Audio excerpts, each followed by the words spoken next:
إن الحمد لله نحمده ونستعينه ونستغفره ونعوذ بالله من شرور أنفسنا ومن سيئات أعمالنا من يهده الله فلا مضل له ومن يضلل فلا هادي له وأشهد أن لا إله إلا الله وحده لا شريك له وأشهد أن محمدا عبده ورسوله يا أيها الذين آمنوا اتقوا الله حق تقاته ولا تموتن إلا وأنتم مسلمون يا أيها الناس اتقوا ربكم الذي خلقكم من نفس واحدة وخلق منها زوجها وبث منهما رجالا كثيرا ونساء واتقوا الله الذي تساءلون به والأرحام إن الله كان عليكم رقيبا يا أيها الذين آمنوا اتقوا الله وقولوا قولا سديدا يصلح لكم أعمالكم ويغفر لكم ذنوبكم ومن يطع الله ورسوله فقد فاز فوزا عظيما أما بعد فإن خير الحديث كتاب الله وخير الهدي هدي محمد صلى الله عليه وسلم وشر الأمور محدثاتها وكل محدثة بدعة وكل بدعة ضلالة وكل ضلالة في النار. أعوذ بالله السميع العليم من الشيطان الرجيم من همزه ونفخه ونفسه ولقد ذرأنا لجهنم كثيرا من الجن والإنس لهم قلوب لا يفقهون بها ولهم أعين لا يبصرون بها ولهم آذان لا يسمعون بها أولئك كالأنعام بل هم أضل أولئك هم الغافلون. حضرات گرامی، ابھی میں نے آپ کے روبرو خطبہ مسنونہ کے بعد سورۃ الاعراف کی ایک آیت پڑھی ہے.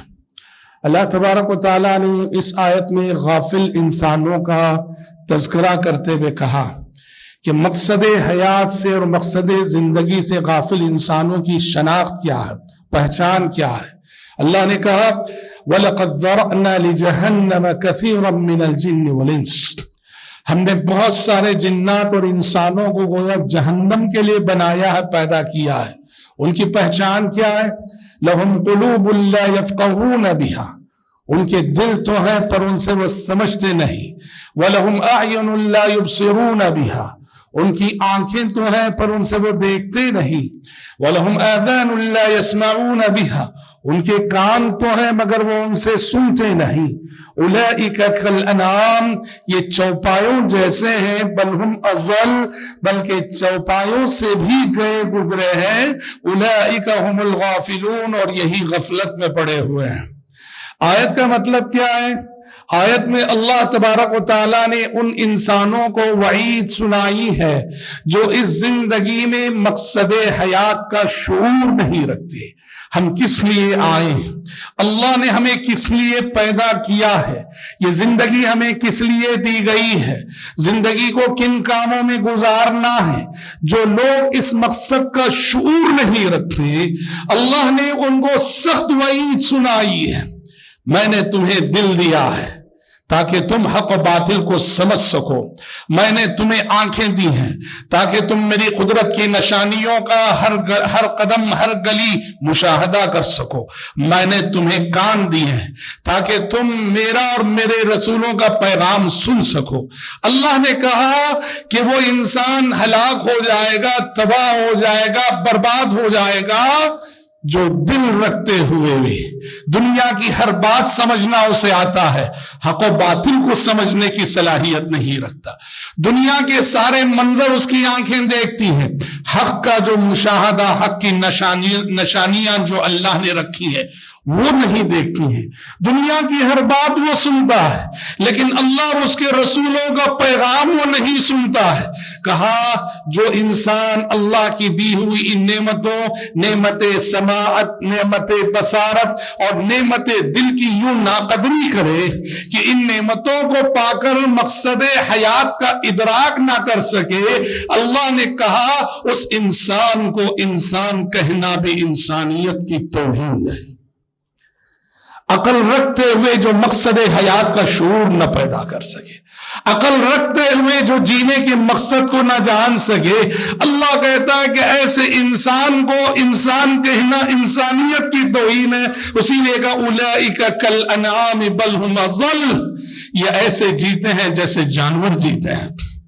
کیونکہ ان کے سامنے زندگی کا مقصد کیا ہے؟ کھانا پینا سونا جاگنا عیش کرنا آرام کرنا خواہشیں پوری کرنا، بس اس سے بڑھ کر اور کچھ نہیں۔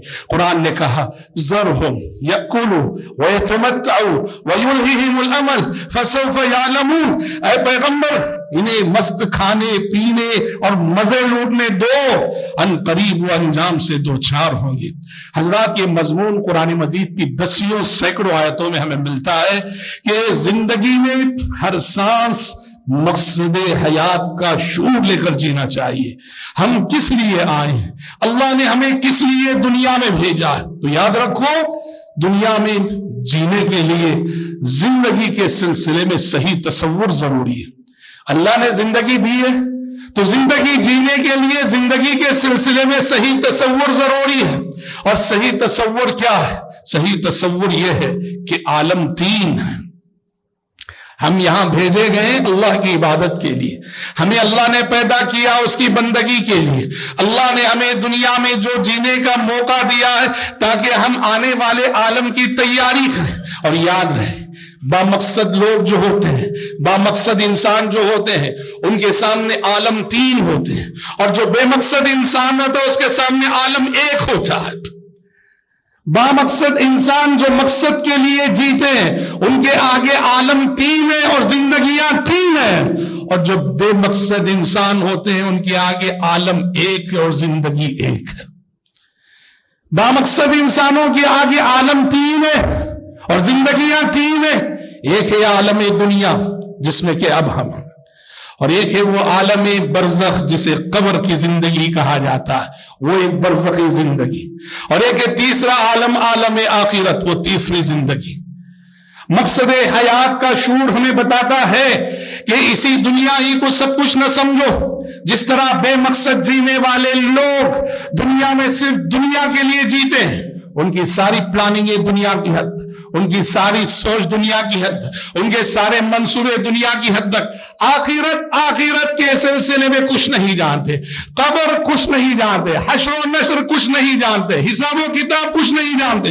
سورہ روم پڑھیے، اللہ نے ایسے غافل انسانوں کے سلسلے میں کہا یعلمون ظاہرا من الحیات الدنیا وہم عن الآخرۃ ہم غافلون، یہ بس دنیا کے ظاہر کو جانتے ہیں، ان کی سوچ، ان کی پلاننگیں، ان کی منصوبے، ان کی تدبیریں، ان کی جستجو، ان کی محنت، ان کی کوشش ساری کی ساری اسی دنیا کے لیے۔ وہم عن الآخرۃ ہم غافلون، موت جو آنے والی ہے، قبر کا مرحلہ جو آنے والا ہے، حساب و کتاب کی گھڑی جو آنے والی ہے، حشر و نشر کا موقع جو آنے والا ہے، اس سے پوری طرح سے اکثر یہ لوگ غفلت میں مبتلا ہے۔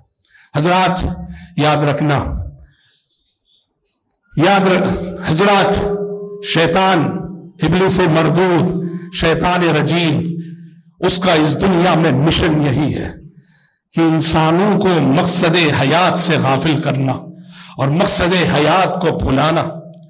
شیطان اس زمین پر ایک مشن لے کے آیا اور اس کا مشن ہی یہی ہے کہ اے اللہ تو نے تیرے بندوں کو جس مقصد کے لیے پیدا کیا اس مقصد سے ہٹانا میرا مشن ہے۔ 5واں پارہ سورہ نساء پڑھیے، اس نے جب دھکارا گیا اللہ سے کہا وَلَأُضِلَّنَّهُمْ وَلَأُمَنِّيَنَّهُمْ وَلَآمُرَنَّهُمْ فَلَيُبَتِّكُنَّ آذَانَ الْأَنْعَامِ وَلَآمُرَنَّهُمْ فَلَيُغَيِّرُنَّ خَلْقَ اللَّهِ وَمَنْ يَتَّخِذِ الشَّيْطَانَ وَلِيًّا مِّن دُونِ اللَّهِ فَقَدْ خَسِرَ خُسْرَانًا مُّبِينًا۔ شیطان نے اللہ سے کہا اے اللہ تو نے قیامت تک مجھے چانس دے دیا ہے، اب میں کروں گا کیا دنیا میں جا کے؟ وَلَأُضِلَّنَّهُمْ، تیرے بندوں کو مقصد حیات سے ہٹانے کی، زندگی کا مقصد بھلانے کی پوری کوشش کروں گا۔ وَلَأُمَنِّيَنَّهُمْ، اور بڑی جھوٹی آرزویں دکھاؤں گا، جھوٹے خواب دکھاؤں گا تیرے بندوں کو۔ ہاں کیسے جھوٹے خواب دکھائے گا؟ زندگی ہے 60 سال کی، عمر ہے 60 سال کی، اور ارمان ہے 600 سال کے۔ ارمان ایسے ہے کہ 600 سال بھی مل جائے، عمر خضر بھی مل جائے تو ارمان پورے نہ ہو پائے۔ میں 60 سال کی زندگی رکھ کر اتنی پلاننگیں اور اتنی ارمانیں، اتنی خواہشات رکھتا ہوں۔ وَلَأُمَنِّيَنَّهُمْ وَلَآمُرَنَّهُمْ فَلَيُبَتِّكُنَّ آذَانَ الْأَنْعَامِ، اور تیرے بندوں کو حکم دوں گا وہ جانوروں کے چوپایوں کے کان چیریں گی، وَلَآمُرَنَّهُمْ فَلَيُغَيِّرُنَّ خَلْقَ اللَّهِ، اور میں انہیں حکم دوں گا اور تیرے انداز تخلیق کو بدل کے رکھ دوں گا۔ یہ شیطانی مشن ہے کہ مقصد حیات کو بھلانا۔ پیغمبروں کا مشن کیا ہے؟ آسمانی کتابوں کا مشن کیا ہے؟ سارے انبیاء، سارے رسولوں، سارے پیغمبروں کا مشن یہ تھا انسان کو مقصد حیات کو یاد دلانا کہ انسان تیرے دنیا میں آنے کا ایک مقصد ہے، ایک ہدف ہے، ایک ٹارگٹ ہے۔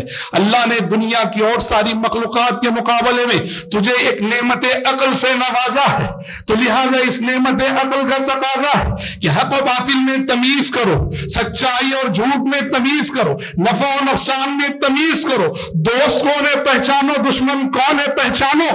یہ تمہاری ذمہ داری بنتی ہے۔ سارے پیغمبروں کی دعوت یہی تھی، لیکن قرآن نے جیسے کہا ہر دور اور ہر زمانے میں با مقصد لوگ کم رہے اور مقصد فراموش انسان ہی زیاد رہے۔ مقصد کو بھول کر جینے والے، مقصد حیات کو فراموش کر کے جینے والے ہی زمین پہ ہمیشہ سے زیادہ رہے، اور مقصد کو یاد رکھ کر جینے والے بندے زمین پہ ہمیشہ سے کم رہے۔ آج اس لا مقصدیت کو دیکھنا کہ آج کا انسان مقصد حیات سے کیسے غافل ہے، تو ہماری نوجوان نسل کو دیکھ لو، ہماری نوجوان نسل کو دیکھ لو۔ مقصد حیات سے آج کا انسان کس قدر غافل ہوا جا رہا ہے۔ بچپن تو چھوڑو، بچپن کھیل کود کی عمر ہے، بچپن کھلونوں کے درمیان ہی گزرتا ہے، پر جوانی یہ شعور کا مرحلہ ہے۔ جوانی یہ غیر معمولی طاقتوں، صلاحیتوں، قدرتوں کا مرحلہ ہے۔ نوجوان تو کسی بھی قوم کا سرمایہ ہوتا ہے، نوجوان تو کسی بھی قوم، ملک، وطن کے لیے کیپٹل ہوتا ہے۔ آج یہ لا مقصد جوانیاں، مقصد سے ہٹی ہوئی جوانیاں جنہیں سرمایہ ہونا چاہیے تھا، آج وہ جوانیاں درد سر بنی ہوئی ہیں۔ آج وہ جوانیاں درد سر بنی ہوئی ہیں۔ نوجوان نسل مسئلہ بنی ہوئی، کس کے لیے؟ نوجوان نسل مسئلہ بنی ہے سب سے پہلے اپنے ماں باپ کے لیے۔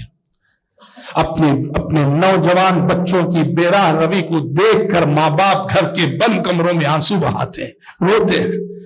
نوجوان نسل مسئلہ بنی ہوئی ہے سماج کے لیے، معاشرے کے لیے، ملک و وطن کے لیے۔ جس کو سرمایہ ہونا چاہیے وہ درد سر بنا ہوا ہے۔ اور تین بڑے فتنے ہیں جس میں آج کی نوجوان نسل ملوث ہے، اور اس میں اور سارے مذاہب کے نوجوانوں کے ساتھ ساتھ ہماری قوم کے نوجوان بہت آگے ہیں۔ یہ تین فتنے کیا ہیں؟ جن تین فتنوں کی زد پہ آ کے جوانیاں ضائع ہو رہی ہیں، اور جوانیاں بے مقصدیت کا شکار ہو کے برباد ہو رہی ہیں۔ سب سے بڑا فتنہ اس وقت جہاں جوانیاں ضائع ہو رہی ہیں، یہ ڈرگز کا فتنہ ہے، نشے کا فتنہ ہے۔ اتنی بڑی آفت ہے یہ، اتنی بڑی لعنت ہے یہ، اتنی بڑی مصیبت ہے یہ، نعوذ باللہ۔ شراب کو ام الخبائث کہا گیا، لیکن یہ ڈرگز کے آگے شراب بھی کوئی معنی نہیں رکھتی۔ ڈرگز کا فتنہ اتنا بڑا فتنہ ہے، گھر پریشان، خاندان پریشان، گلیاں پریشان، محلے پریشان، سماج پریشان، ملک پریشان، دنیا پریشان، سارا عالم پریشان ہے اس مصیبت کے آگے۔ یہ اور بات ہے کہ بڑے بڑے لوگ اس کی تجارت میں ملوث ہیں۔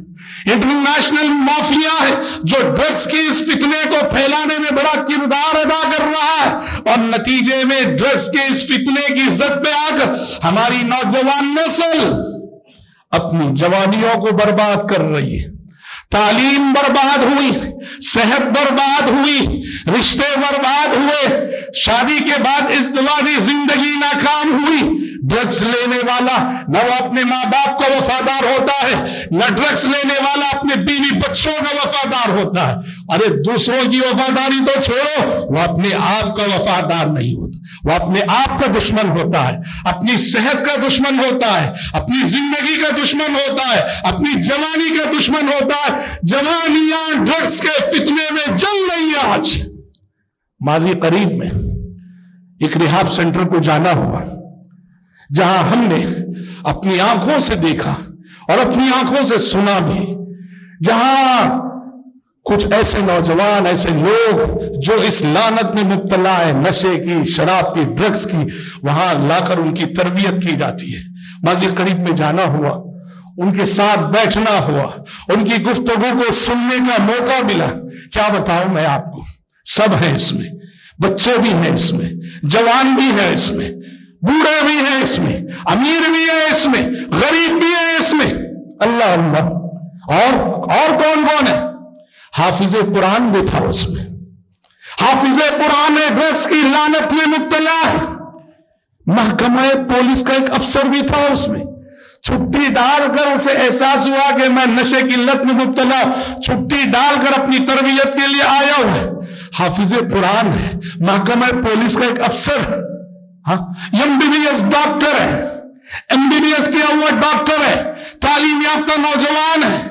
اور سبھی کا ایک ہی تاثر، کیا بتاؤں، ہم نے سب سے پوچھا کہ آپ کو یہ لت کیسے پڑی، یہ عادت کیسے پڑی؟ سب کا ایک ہی جواب ہے، دوست دوست دوست، فرینڈز فرینڈز فرینڈز.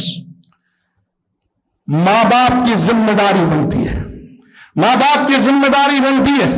بچہ گھر سے باہر جاتا ہے، بچی ہماری گھر سے باہر جاتی ہے، ان کا ملنا جلنا کن کے ساتھ ہے، ان کا اٹھنا بیٹھنا کن کے ساتھ ہے، ان کے دوست کون ہے، یہ دیکھنا اور محاسبہ کرنا ماں باپ کی ذمہ داری ہے. اور آج ہماری نوجوان نسل ہلاکت، تباہی، بربادی کی جس دہلیز پہ کھڑی ہے، اس کے اولین ذمہ دار ماں باپ ہیں، جو اپنی اولاد سے صرف لاڑ کرنا جانتے ہیں، پیار کرنا جانتے ہیں، اپنی اولاد کی تربیت کے تقاضوں کو پورا نہیں کرتے، اپنی اولاد پر احتسابی نظر نہیں ڈالتے، اولاد کی غلطی کو غلطی نہیں مانتے. ایسے ماں باپ اپنی اولاد کی تباہی کے اولین ذمہ دار ہیں. اور واللہ العظیم ان لوگوں میں سے جب ہم ان کے تاثرات سن رہے تھے، ایک نے یہ کہا میری بربادی کے ذمہ دار میری ماں ہے. ہم حیران رہ گئے، ماں کو کتنا بڑا الزام دے رہا. کہا کیوں؟ کہا میری ماں کے لاڑ اور پیار نے مجھے آج اس مقام پہ لا کھڑا کیا. میں جب غلطی کرتا تھا، غلط صحبتوں میں جاتا تھا، نشہ لیتا تھا، میری ماں نے مجھے جیسے سمجھانا چاہیے، جیسی تربیت کی، میں سے نہیں، اپنی ماں کو الزام دے رہا تھا. خون کے آنسو رلانے والی کہانیاں یہ سب. یہ پہلا فتنہ ہے جس میں آج نوجوانوں کی جوانیاں ضائع ہو رہی ہیں اور زندگیاں مقصد حیات سے ہٹی ہوئی ہیں. اور دوسرا بڑا فتنہ جہاں جوانوں کی جوانیاں برباد ہو رہی ہیں، عشق و محبت کا فتنہ ہے، عشق و محبت کا فتنہ.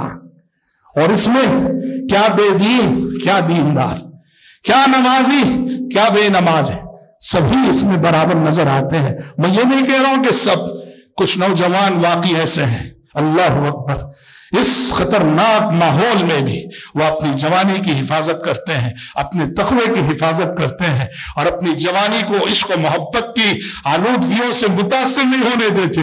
واللہ یہ نوجوان قابل صد مبارکباد ہے. لیکن میں بات کر رہا ہوں میجورٹی کی. میجورٹی کا مسئلہ ایسا ہے، شادی سے پہلے وہ کہیں نہ کہیں عشق و محبت کے چکر میں پھنستا ہے. نہ ہمارے بچے اس سے بچے ہیں، نہ ہماری بچیاں اس سے بچی ہیں. ہمارا نیو جنریشن جو اسکول جاتا ہے، کالج جاتا ہے، اسکول کا کالج کا سلیبس پڑھے نہ پڑھے، عشق و محبت کا سلیبس پڑھ کے ضرور آتا ہے.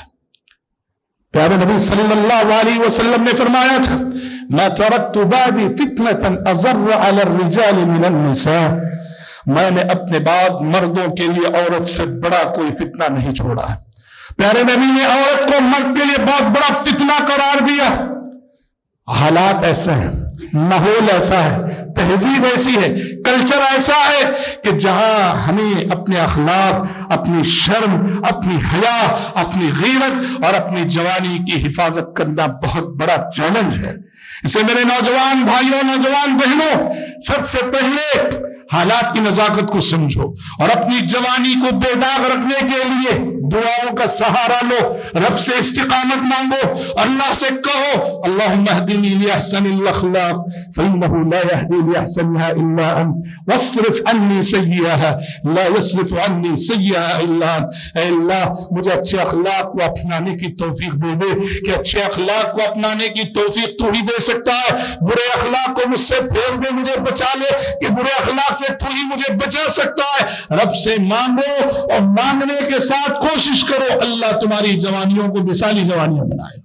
اور تیسرا فتنہ جس کی زد پہ آ کر ہماری نوجوان نسل کی زندگیاں اور جوانیاں برباد ہو رہی، وہ ہے گیمز کا فتنہ۔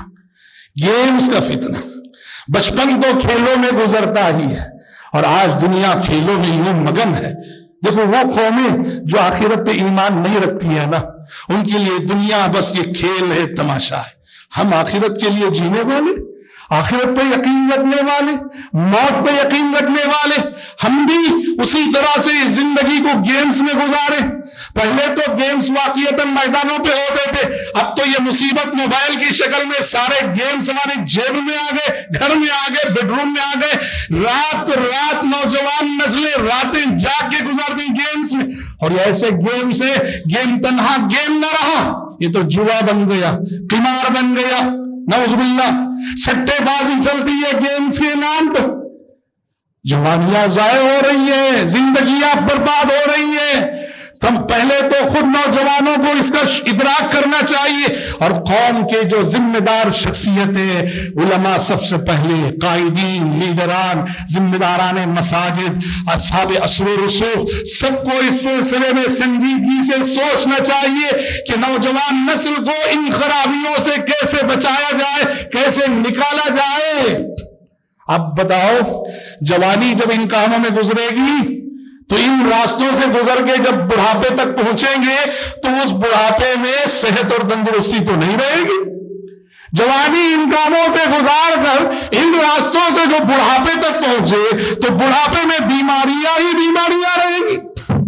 ہاں، ہم نے ایسے بزرگ بہت دیکھے، پہلے کے بزرگ 90 سال عمر پائی ہے، 100 سال عمر پائی ہے، ہمارے اساتذہ میں، ہمارے جان پہچان کے لوگوں میں، پرانے بزرگ، کوئی بیماری نہیں۔ 90 سال عمر ہے، 100 سال عمر ہے، کوئی بیماری نہیں۔ ہاں، نہ شوگر ہے، نہ بی پی ہے، نہ ڈپریشن ہے، کوئی بیماری نہیں۔ 100 سال کی عمر میں بھی ان کی صحت قابل رشک ہے۔ اور یہ جو اس کلچر سے یہ گزر کر جو آج نیو جنریشن آ رہا ہے، 40 سال کی عمر میں دیکھ لو ساری بیماریوں کی آماجگاہ ہے۔ 40 سال میں اسے بی پی بھی ہے، 40 سال میں اسے شوگر بھی ہے، 40 سال میں وہ ڈپریشن کا بھی شکار ہے، سارے امراض ہیں۔ سمجھ رہے؟ عبادت کہاں سے ہوگی؟ رب کی بندگی کہاں سے ہوگی جب زندگی از اول تا انتہا الجھنوں کے شکار ہے؟ اس لیے عزیزوں، محترم بھائیوں اور محترم بہنوں، مقصد حیات کا شعور پیدا کرو۔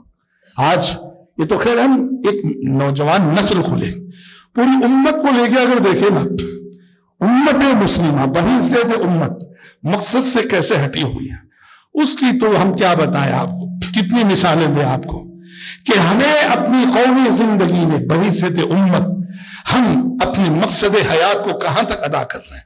اللہ نے ہمیں امت دعوت بنا کر بھیجا تھا کہ تمہیں انسانیت کے لیے جینا ہے، انسانیت کے لیے کام کرنا ہے۔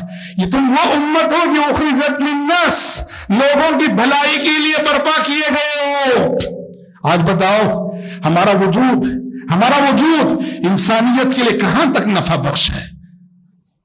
پیارے نبی صلی اللہ علیہ وسلم نے حدیث میں ایک مسلمان کی مثال کھجور کے درخت سے دی کہ مسلمان کی مثال کھجور کے درخت جیسے۔ کیوں؟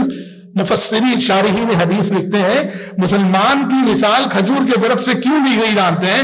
کھجور کے درخت کی خصوصیت یہ ہے کہ اس کا ذرہ ذرہ انسانوں کے کام آتا ہے، اس کی جڑ سے لے کر، اس کے تنے سے لے کر، اس کے پتے، اس کی شاخیں، اور کھجور تو ہے ہی پھل کی طور پر۔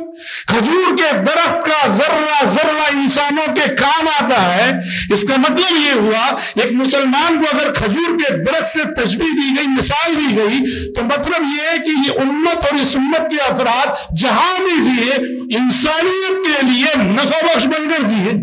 جس ملک میں ہم رہے اس ملک کی خدمت کریں ہم، جس شہر میں ہم رہے اس شہر میں لوگوں کے کام آئے ہم۔ میں یہ نہیں کہہ رہا ہوں کہ ایسے افراد نہیں ہیں، شکر ہے، مگر میں بات کر رہا ہوں میجارٹی کی۔ اللہ کا شکر ہے آپ کے چنئی ہی میں سیلاب آیا، آپ کے چنئی کے نوجوان جو کام کیے آج بھی غیر مسلم گواہی دیتے ہیں، ایسے نوجوان بہت قابل مبارکباد ہیں۔ میں بات کر رہا ہوں امت کی میجارٹی کی۔ جینے کا انداز کیا ہے؟ مقصد سے کیسے ہٹے ہوئے ہم سب؟ مشاعرے رکھتے ہیں ہم، کتنا خرچ کرتے ہیں مشاعرے پہ؟ مشاعرے رکھتے ہیں، امت کی صورتحال بتا رہا ہوں میں، مشاعرے کرنا کوئی غلط نہیں، وہ ادب کی خدمت ہے، مگر بتا رہا ہوں کہ ہم مقصد کے لیے کتنا خرچ کرتے ہیں اور دوسرے جو مواقع وہاں کتنا خرچ کرتے ہیں۔ بلا مبالغہ ایک مشاعرہ اگر ہوتا ہے نا، ایک مشاعرے کا خرچ میں سمجھتا ہوں جیسے کچھ آج کل 10-12 لاکھ سے تو کم نہیں ہوتا ہوگا۔ کسی شاعر کی فیس ہوتی ہے 50,000، 25,000 لینے والے شعراء تو پوچھو مت، ایک رات کی قیمت ان کی 25,000۔ ٹھیک، آپ شاعر کو 25,000 دے، بہت اچھی بات، 50,000 دے، اچھی بات۔ تمہاری مسجد کا امام 5 ٹائم جو نماز پڑھاتا ہے، آپ کے بچوں کو صبح و شام جو قال اللہ قال الرسول پڑھاتا ہے، آپ کے بچوں کو دین سکھاتا ہے، آپ کی نماز جنازہ پڑھاتا ہے، آپ کے نکاح پڑھاتا ہے، اس مسجد کے امام کو مہینے بھر کی تنخواہ کتنی دیتے ہو؟ 15,000۔ ایک رات ایک شاعر آگے پڑھ کے جائے 50,000 اور 25,000 لے جائے، اور مسجد کا امام و خطیب جو پوری طرح وقف ہے خدمت دین کے لیے، اور ہم 15,000 اس کو دیتے ہیں۔ یہ کیا یہ مقصد کے لیے جینا ہوا؟ یہ امت مقصد کے لیے جی رہی ہے؟ شاعر کا کلام سن کے کس کی زندگیوں میں تبدیلی آئی؟ شعر سن کے کتنے دیندار بنے، کتنوں نے تقوی کا سبق سیکھا، کتنے دین کی طرف آئے؟